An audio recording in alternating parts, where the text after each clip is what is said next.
နန်းတော်ထဲမှာဖက်နှက်တစ်ဖက်ပျောက်သွားတဲ့အတွက်အမတ်မင်းတွေအားလုံးတုန်လှုပ်သွားကြပါတယ်။ဒါပေမဲ့ဦးပေါ်ဦးကဖက်နှက်ကိုမရှာပါနဲ့တခိုးကိုယ်တိုင်ထုတ်ဖော်လာလိမ့်မယ်လို့ပြောလိုက်တဲ့အချိန်မှာတော့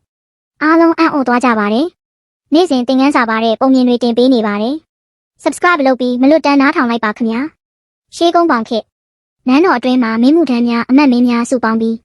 ဘုရင်ကြီးရှေ့မှာအရေးကြီးတဲ့ဆွေးနွေးပွဲတစ်ခုကျင်းပနေကြပါတယ်။ဦးပေါ်ဦးလည်းထုံးစံအတိုင်းရိုးရိုးရှင်းရှင်းဝတ်စုံလေးနဲ့အေးအေးဆေးဆေးနန်းတော်ထဲကိုရောက်လာပါတယ်။ဆွေးနွေးပွဲပြီးခါနီးမှာဦးပေါ်ဦးကနန်းတော်အပြင်ကိုထွက်ဖို့ပြင်လိုက်တဲ့အချိန်သူ့ဖက်နှက်တစ်ဖက်ပျောက်နေမှန်းသတိထားမိသွားပါတယ်။ဟင်ငါဖက်နှက်တစ်ဖက်ဘယ်ရောက်သွားတာလဲ။အနားမှာရှိတဲ့အမတ်မင်းတွေကတယောက်မျက်နှာတယောက်ကြည့်ပြီးတိတ်တဆိတ်ရင်နေကြပါတယ်။တကယ်တော့အမတ်တယောက်ကဦးပေါ်ဦးကိုမနာလိုတာကြောင့်သူ့ဖက်နှက်ကိုခိုးဖွက်ထားလိုက်တာဖြစ်ပါတယ်။ဘုရင်ကြီးကလည်းဒီအဖြစ်ကိုသတိထားမိပြီးမေးလိုက်ပါတယ်။ဦးပေါ်ဦးမင်းရဲ့ဖက်နှက်ဘယ်ရောက်သွားတာလဲ။ဦးပေါ်ဦးကခဏလောက်စဉ်းစားလိုက်ပြီးအေးဆေးပြုံးလိုက်ပါတယ်။မှန်လားပါဖေဟာ။ကျွန်တော်မျိုးရဲ့ဖက်နှက်ကတာမန်ဖက်နှက်မဟုတ်ပါဘူးဖေဟာ။ဒီစကားကြောင့်နန်းတော်တစ်ခုလုံးတိတ်သွားပါတယ်။ဘုရင်ကြီးကလည်းစိတ်ဝင်စားသွားပြီးဘာထူးကြလို့လဲ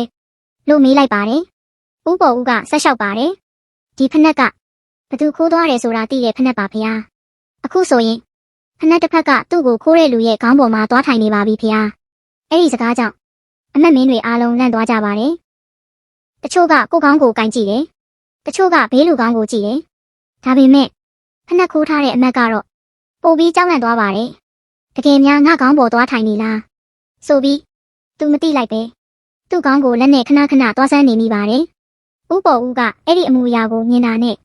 ချက်ချင်းဘုရင်ကြီးကိုလှမ်းပြောလိုက်ပါတယ်။တွေ့ပြီမဟုတ်လားဖေဟာ။ကိုယ်ကောင်းကိုအကြောက်တကြီးဆန်းနေတဲ့သူကဖက်နှက်ခိုးထားတဲ့သူပါပဲဖေဟာ။နန်းတော်တစ်ခုလုံးခဏတိတ်သွားပြီးနောက်ရေမောတန်တွေပောက်ကွဲသွားပါတော့တယ်။ဖက်နှက်ခိုးထားတဲ့အမတ်ကလည်းမျက်နှာနီကြီးနဲ့ဖက်နှက်ကိုပြန်ထုတ်ပေးလိုက်ရပါတယ်။ဘုရင်ကြီးကတော့ဘိုက်ကင်ရပြီးဦးပေါ်ဦးမင်းကတော့ဖက်နှက်တောင်မရှာပဲတခိုးစိတ်ကိုဖမ်းတတ်တာပဲလို့သဘောကျစွာမိန့်တော်မူလိုက်ပါတယ်။အပြစ်ရှိတဲ့သူဟာ